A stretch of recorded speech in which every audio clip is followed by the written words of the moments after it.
Hi everyone, my name is Kristen Guyona, and today I'm going to be talking about why women's health needs to be researched more. Women's health is not prioritized enough, and I think that sentence alone is very powerful. Our health is consistently under-researched and undervalued, leading to major gaps in diagnosing and treating endometriosis.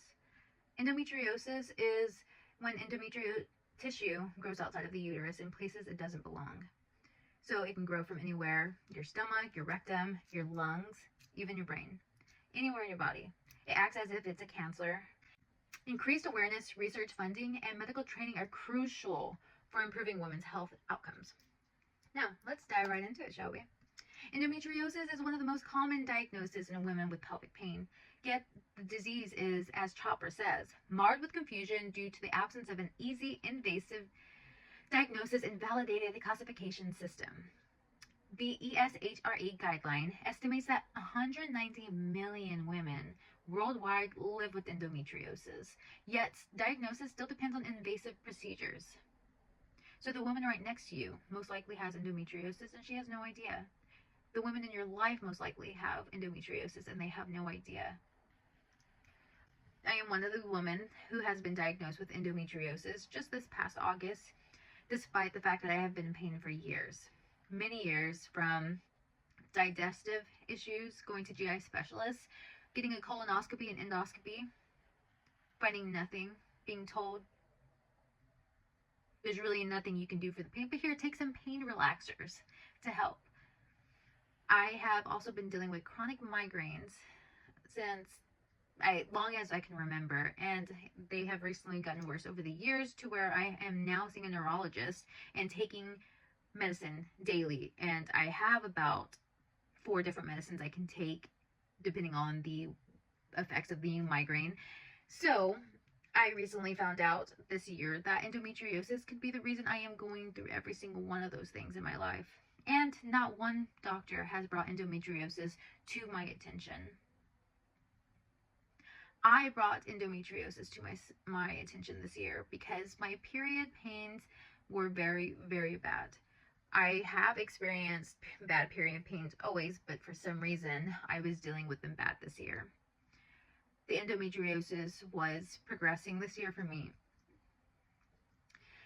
I knew something was wrong when I couldn't get out of bed. I called into work and the cramps were going to my thighs, radiating to my thighs. I knew something was wrong. I go see my OB-GYN. My OB-GYN has no idea what's wrong and tells me it's completely normal and to take some aspirin.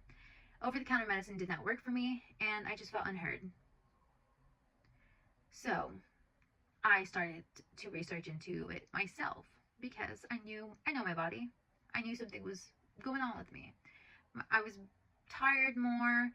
I could sleep for 15 plus hours and still be so tired. Calling into work due to pain, sciatic pain, years of pain. All this has been going on for years, but they just progressed this year.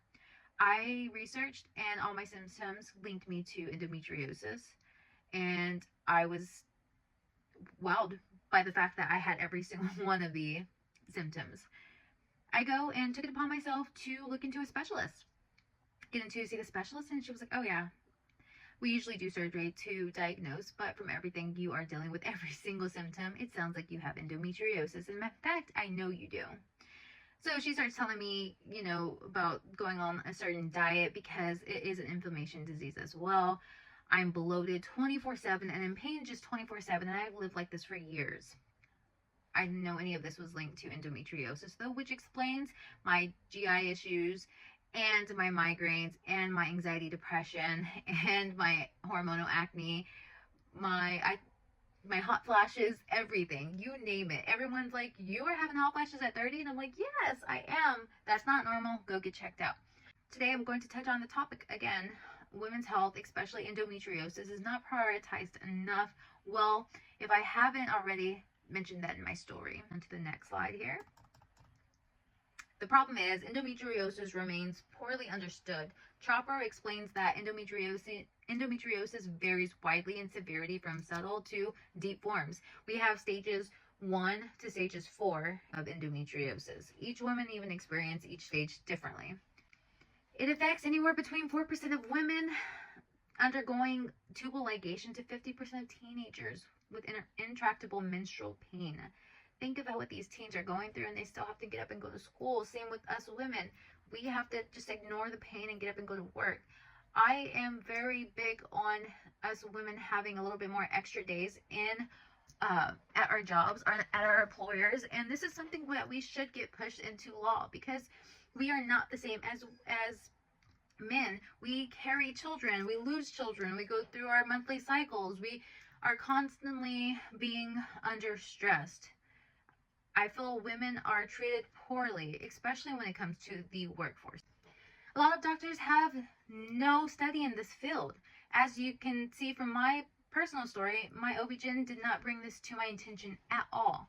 I returned to my OB-GYN. She was even giving me wrong information then. So please go to an expert. Look into specialists in your area. The diagnosis process is long and damaging. Chopper report that women often wait around 9 years for a diagnosis and must see an average of 4 different physicians, which makes perfect sense. In many cases, severe pelvic pain is dismissed as normal, which is what a lot of us women have been told all our lives, leading to anxiety, missed school or work, and infertility risks, which I have not mentioned that yet. Infertility risks is huge when you don't catch endometriosis in time. Women's health overall is underfunded and deprioritized. Connolly, Ann, and Dom state that research has focused largely on male physiology, which leaves women's health conditions understudied.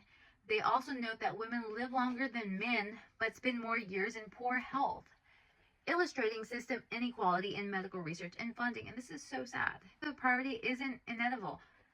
Real solutions exist that can improve outcomes and save lives. Now, the solution: invest in women's health research. Connolly, Ann, and Dom highlight the urgent need for more research on conditions like endometriosis, menopause, and reproductive health, noting that when we get it right for women, everyone benefits from this. Increasing funding could support studies to non-invasive diagnostic tools and better treatments. I just read an article yesterday that stated that they might be able to diagnose endometriosis through period blood, menstrual blood. This is huge and may save many, many, many years. Educate more healthcare professionals or have experts in this field. Becker recommends new diagnostic strategies using imaging and system-based criteria to replace unnecessary surgeries. They are already trying to look for endometriosis with ultrasound, CT scans, MRIs, but sometimes, most of the times, you cannot see the endometriosis depending on the stages and how bad it is. It's not promising.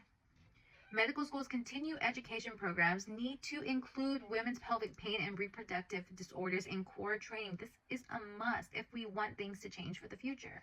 Awareness and end stigma. Chopra emphasized that menstrual pain is often normalized or ignored, delaying care. Public education can help women recognize when pain is not just cramps and encourage them to seek specialized help sooner. All physicians at the least should take note of common basic symptoms like pelvic pain and send their patients to pelvic specialists to get the problem solved sooner rather than 9 years later. If these changes were made, millions of women could avoid years of pain, frustration, and anxiety. For the future, I see imagine doctors diagnosing endometriosis within months instead of years. Imagine a healthcare system that treats women's pain as real and not as normal or over-exaggerating. As Connolly, Ann, and Dom argue, prioritizing women's health improves outcomes for families, workplaces, and society. Talk to you about women's health, especially endometriosis, which has been neglected in research and funding. But through investment, education, and spreading awareness, we can make these changes. Let's support women's health organizations, share accurate information in endometriosis, and speak up when women's pain is dismissed. I myself have been doing research since my diagnosis and have been spreading awareness on my social media and platforms. I have since then created a safe place for many women and have heard many similar stories, and even worse, unfortunately. Women's bodies go under a lot of changes and stress. Please listen to the woman next to you if she is in pain. She deserves to be heard, and women's pain deserves more research. The next generation of girls and women shouldn't have to go through this. Let's end this. Let's be the last generation to end this epidemic. Thank you for listening to my story and listening to me bring awareness to this dilemma. Please, please, please listen to the woman around you. Thank you.